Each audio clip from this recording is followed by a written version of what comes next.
Good can come from bad. We all have bad days. It can be due to the moon, the weather changing, hormonal reasons, or we simply got up on the wrong side of the bed. However counterintuitive it might seem, we actually need dark episodes in between good phases, because otherwise we would no longer appreciate the good times at some point. So bad days have a kind of lesson to teach us in our lives. Nevertheless, we don't have to tolerate them, keep our heads down, and just wait out the low point. We are the architect of our own happiness. This also applies to the organization of our everyday life and, to a certain extent, to our mood. So before we just accept a bad day in a cloud of negativity, let's take a look at 5 simple tricks for turning a bad day into a good one, or at least a better one. If you like our videos, feel free to support us with a thumbs up, subscribe to Psychology and Mind, activate the little bell, and get ready for the videos we'll be uploading for you every day.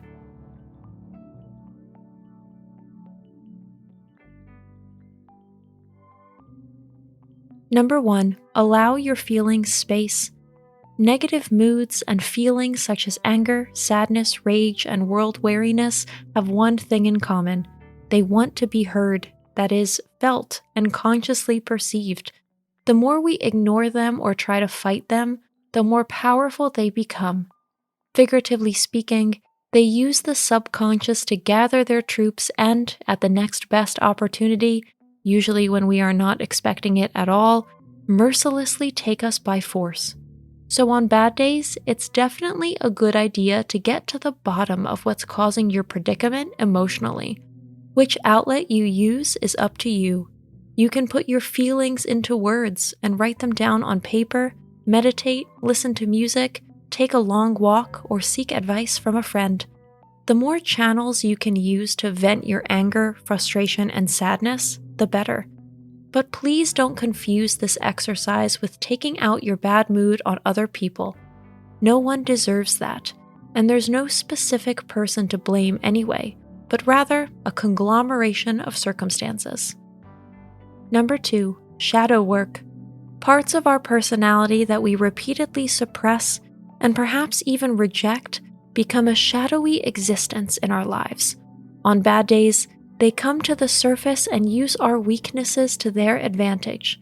Our negative feelings, mental attitudes, and all the emotional ballast that we quickly push aside in everyday life, it can no longer be ignored in this second. The principle of shadow work is based on the findings of the well-known psychoanalyst Carl Gustav Jung, who used the term shadow to describe the hidden side of our human psyche. How does this knowledge apply to having a bad day? Devote yourself, if time allows, to all those negative thoughts and feelings that boil up inside of you, cry, be angry, be sad, or try to put them into words. Write down everything that is bothering you on a piece of paper. You can then burn it carefully in an ashtray, fireplace, or fire pit, and watch all the negativity of that day literally disappear into thin air. If you are more comfortable with actionism, tear the piece of paper into many small pieces and feel the knots in the pit of your stomach begin to loosen again with each action. Shadow work can also be learned in coaching sessions and seminars. If you are interested in such techniques, maybe a training on this would be a good idea for you. Number 3, try something completely new. There is magic in every beginning. This sentence by Hermann Hesse refers to big and small things that come into our lives. You can make perfect use of this magic on bad days by doing something you have never done before. The effort, the novelty, and the subsequent sense of achievement provide you with 3 positive stimuli that will lift your spirits in an instant. It doesn't matter whether it's your first time setting foot in a museum, donating blood, or daring to talk to a stranger. As long as it takes some effort and you've never done it before, it will change your day for the better in no time. Number 4, help someone or make a small donation. Doing good doesn't just help others. The effect of the good deed immediately reflects back on us and our well-being like a flash of light. If no project presents itself at the moment, or you would rather not leave the house in your condition, donate a small amount to a charity of your choice. It doesn't matter how much money you can spare. It will make their day at least a little better. If you decide to volunteer permanently, it will of course do you and others good. Our society lives from volunteerism because much is left to be improved after professionals have their way. However, the effect of the good deed sometimes wears off in the long run and can even turn into the opposite, a feeling of dissatisfaction. Number 5, look for inspiration. There's no quick remedy for a bad day. Chocolate would certainly help in theory and in practice, but as we know, it's not an ideal problem-solving strategy in the long run. What always helps, on the other hand, when you feel world-weary, is to look for like-minded people, because a sorrow shared is always a sorrow mitigated. If you don't want to bother other people with your low mood, consult the endless expanses of the internet.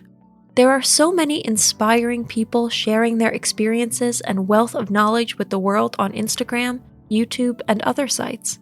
If there's a movie that always helps you get back on your feet mentally, feel free to watch it again and again.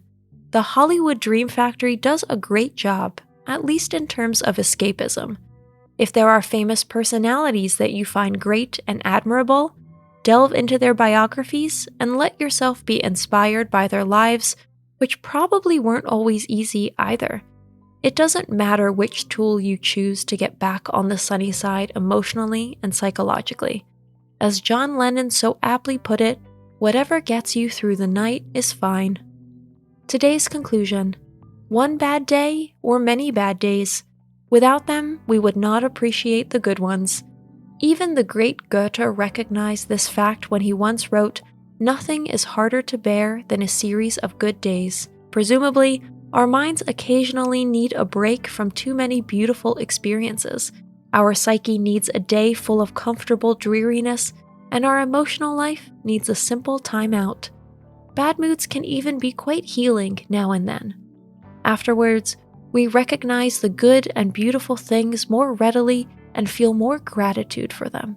However, if you notice that dark moods haunt you more and more often, or that the phases go on for several days, then pay more attention to your soul. Maybe you're touching on a depressive episode and you should never let it win. One bad day does not make a bad life. However, many bad days in a row can lead us directly into a full-fledged depression. Be mindful of your soul. It is the pilot in your life. If it's out of balance, you need to do everything in your power to get you back on course. That's it for today. Thanks for watching. Did you find this information helpful? Do you have experience with it? We would love to hear from you. Leave a comment below and let us know your thoughts. For more resources about mental health, self-improvement, and psychology, visit our website.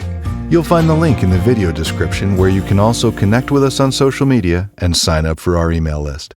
Take care of yourself and have a beautiful day.